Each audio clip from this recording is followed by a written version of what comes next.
लग्नामध्ये चाललोय, लग्नामध्ये आपण झोपेतून उठून तर जात नाही, सुंदर असा मेकअप वगैरे करून जातो.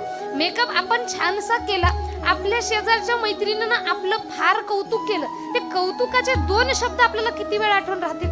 2 तास, 1 दिवस, 2 दिवस, याच्यावर आठवण राहणार नाही. पण तीच आपली मैत्रीण आली आणि आपल्याला चांगली शिवीगाळ करून आपल्याला भांडण करून गेली, किती दिवस आठवण राहणार? मरेपर्यंत सुद्धा मनुष्य त्या व्यक्तीला विसरू शकणार नाही. सांगण्याचं तात्पर्य काय? वाईट गोष्टी मनामध्ये ठेवतो, कोणी चांगलं केलं ते लगेच विसरून जातो. पुरुष वर्ग, आपला एक मित्र आहे, आपल्या मित्रानं आपली 9 कामं केली, 1 काम केलं नाही. केलेली 9 कामं आठवण राहतात का 1 न केलेलं काम आठवण राहतं?